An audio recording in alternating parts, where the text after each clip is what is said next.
कहानी की शुरुआत में कुछ बच्चे एक रॉड की मदद से रेत पर रेंगते हुए माइंस ढूंढ रहे थे। फिर एक लड़के ने माइन का ढक्कन खोला और उसका फ्यूज निकाल कर माइन को डिफ्यूज कर दिया। लेकिन तभी एक दूसरे लड़के ने माइन खोली और अचानक जबरदस्त धमाका हो गया जिससे उसकी मौत हो गई। दरअसल ये बच्चे जर्मन कैदी थे जिनको युद्ध में पकड़ा गया था। अब लड़ाई तो खत्म हो गई थी, लेकिन अब भी जर्मन्स की बिछाई हुई लाखों माइंस डेनमार्क में मौजूद थी, जिनसे आम लोगों को काफी खतरा था। अब सरकार ने माइंस निकालने का जिम्मा इन्हीं कैदी बच्चों पर डाल दिया। जल्द ही डेनमार्क के फौजियों ने बच्चों की ट्रेनिंग शुरू कर दी, जिसमें उन्हें माइंस ढूंढकर उन्हें बंद करने का तरीका सिखाया गया। इसके बाद प्रैक्टिस के लिए एक एक लड़के को माइन वाले कमरे में भेजा गया। सबसे पहले लड़के ने अंदर जाकर बड़े ध्यान से माइन का ढक्कन खोला और फ्यूज निकालकर माइन बंद कर दी। लेकिन जब दूसरा लड़का अंदर गया तो डर के मारे उसके हाथ कांपने लगे, पर फिर भी वो माइन बंद करने में कामयाब रहा और आखिरकार सबने चैन की सांस ली। लेकिन इसके बाद जो लड़का गया वो माइन को बंद करने में नाकामयाब रहा और उसकी मौके पर ही मौत हो गई।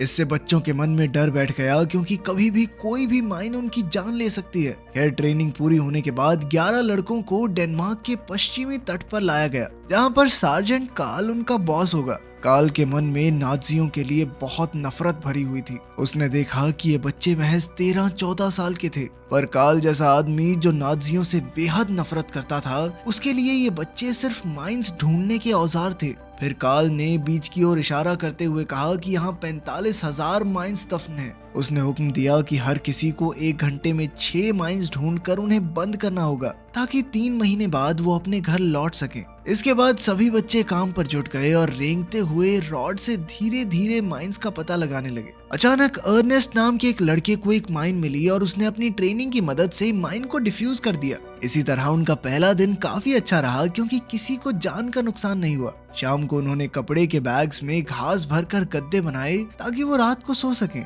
फिर रात को सबने मिलकर बातें की और बताया कि वो घर लौटने के बाद क्या क्या करेंगे। लेकिन उनमें से एक लड़के को बिल्कुल यकीन नहीं था कि वो कभी घर वापस जा पाएंगे, पर बाकी सभी बच्चों के मन में अभी भी आस थी। इसके बाद हम देखते हैं कि उन बच्चों को खाना भी ढंग का नहीं दिया जाता था। तभी अर्नेस्ट ने एक छोटी बच्ची को खेलते देखा तो वो उससे बातें करने लगा। तभी अचानक उस बच्ची की माँ वहाँ आ गई और उसने तुरंत अपनी बेटी को घर वापस आने को कहा। इस दौरान अर्नेस्ट ने चुपके से लड़की के खिलौने से ब्रेड का टुकड़ा चुरा लिया और बाद में अपने भाई के साथ बांट कर खाया। फिर रात होने पर कार्ल ने सभी लड़कों को एक लकड़ी के घर में कैद कर दिया और दरवाजे को लकड़ी के फट्टों से बंद कर दिया गया, ताकि बच्चे चाहकर भी भाग ना सकें। खैर, अगले दिन लड़के फिर से काम पर गए, पर आज वो कल से धीरे ही चल रहे थे, क्योंकि उन्हें खाने के लिए एक दाना तक नहीं मिला था। फिर शाम को स्चूमन नाम का एक लड़का कार्ल के पास पहुंचा और उससे पूछा कि उन्हें खाना कब तक मिलेगा। तब कार्ल ने कहा कि किसी भी जर्मन इंसान को पहले ही खाना नहीं मिलेगा। कार्ल ने कहा कि उसे कोई फर्क नहीं पड़ता कि जर्मन कैदी माइंस से मरे या भूख से। फिर उसने लड़के को डांट कर वापस भेज दिया।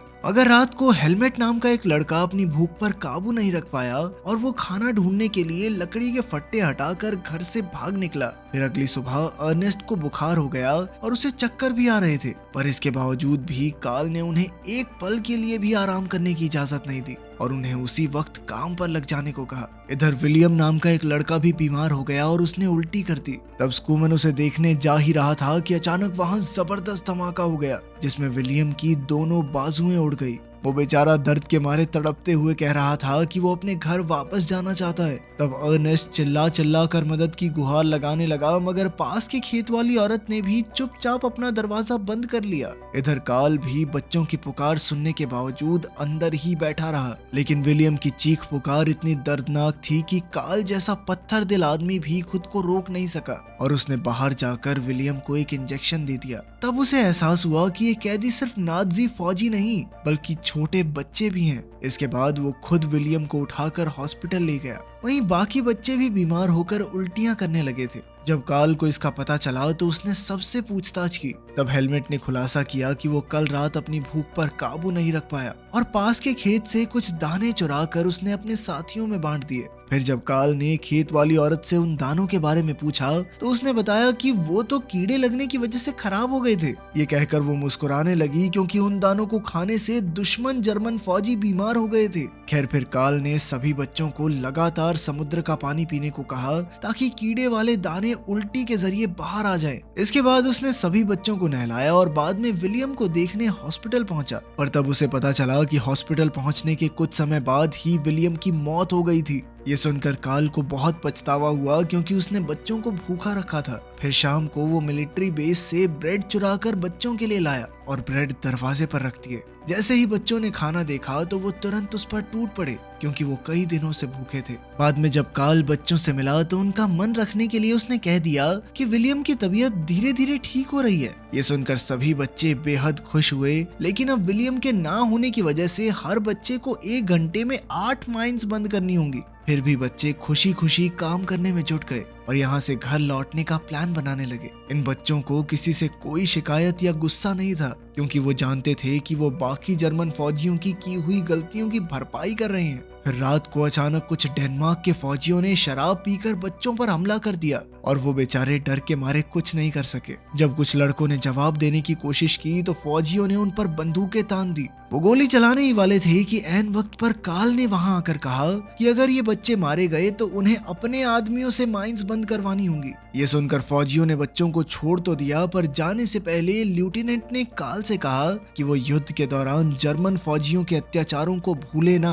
तब काल ने कहा कि ये बच्चे तो जानते भी नहीं कि उस वक्त क्या हुआ था। खैर फिर अगले दिन स्कूमन ने एक डबल माइन निकाली। असल में इस माइन को ढूंढने वालों के लिए ही बिछाया गया था। तब स्कूमन ने चिल्लाकर सबको इस तरह की माइन से सावधान रहने को कहा, पर किसी को भी उसकी आवाज सुनाई नहीं दी। इधर वर्नर एक माइन डिफ्यूज करने के बाद बेहद खुश था कि अचानक डबल माइन में भयानक धमाका हो गया। जैसे ही अर्नेस्ट ने ये देखा तो वो रोते हुए अपने भाई की तरफ दौड़ा, पर उसके भाई के तो चीथड़े उड़ चुके थे। जल्द ही काल वहां आया, लेकिन वो भी अब कुछ नहीं कर सकता था। अपने भाई की मौत से अर्नेस्ट को बहुत गहरा सदमा लगा और वो बेचारा बार बार कह रहा था कि उसे वापस जाकर अपने भाई को ढूंढना है। तब काल ने उसे नींद का इंजेक्शन दे दिया और चुपचाप उसके पास बैठ गया। तब उसे एहसास हुआ कि ये कोई नाज़ी फौजी नहीं बल्कि एक हताश बच्चा है जिस बेचारे ने अपनी आंखों के सामने अपने भाई को मरते हुए देखा है। खैर बाद में काल ने स्कूमन को बुलाकर विलियम की मौत के बारे में बताया। स्कूमन ने कहा कि वो ये बात पहले से जानता है। उसने कहा कि सभी लड़के बस जल्द से जल्द सभी माइंस निकाल कर अपने घर वापस जाना चाहते हैं, लेकिन अब उसे यकीन हो गया था कि ऐसा कुछ नहीं होने वाला।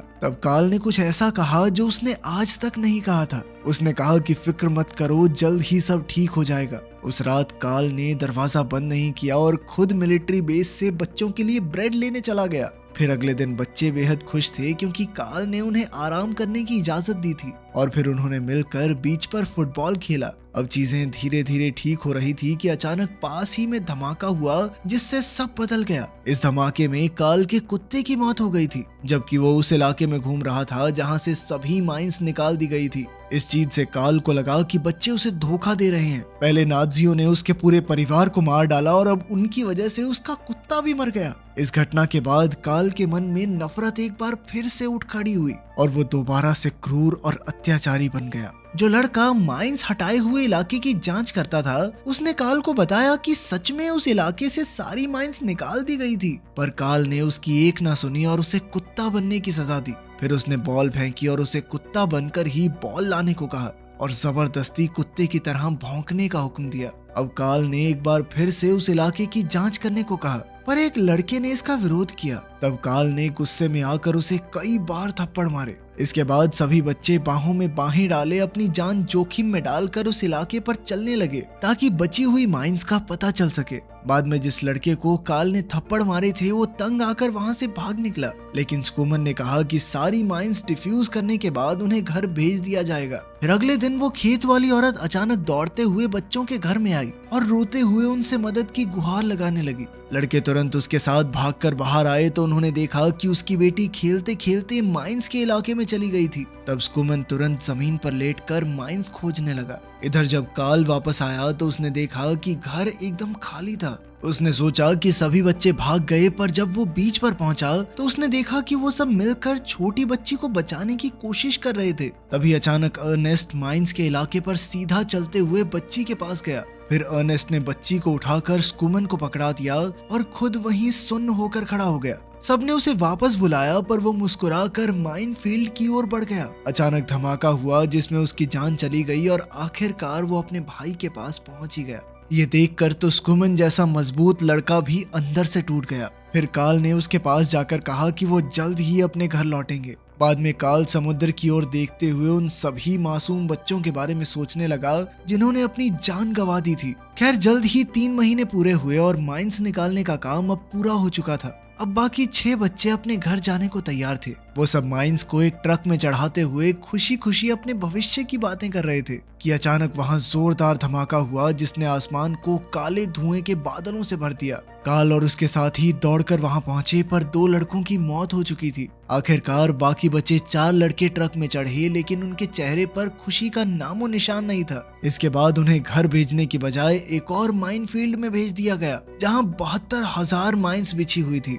तब उन्हें एहसास हुआ कि घर लौटने के सारे वादे झूठे थे। जब कार्ल को इसकी खबर मिली तो उसे भी धक्का लगा। उसने अपने सीनियर्स से बात करके बच्चों को घर वापस भेजने की पूरी कोशिश की, मगर अफसोस कोई फायदा नहीं हुआ। फिर बाद में नए इलाके के लीडर को एक लेटर मिला तो उसने उन्हीं 4 बच्चों को बाहर बुलाकर एक ट्रक में भेज दिया। वो नहीं जानते थे कि अब उन्हें कहाँ भेजा जाएगा, पर अचानक कार्ल ने ट्रक का कपड़ा उठाया और बच्चों ने देखा कि वो बॉर्डर पर थे। आखिरकार बच्चों को सरहद पर छोड़कर उसने उन्हें घर पहुंचाने का वादा पूरा किया। असल में कार्ल ने ही एक नकली ऑर्डर भेजा था जिस वजह से उन 4 को रिहा कर दिया गया। एक फौजी होने के नाते शायद उसने गलत किया, लेकिन इंसानियत के नाते कार्ल की अच्छाई ने युद्ध की कड़वाहट को मिटाने का काम किया। तो कमेंट्स में इंडिया पाकिस्तान मत किया करो, सब एक ही थे हम, सरकारें लड़वाती हैं। ठीक है, मिलते हैं अगली वीडियो में।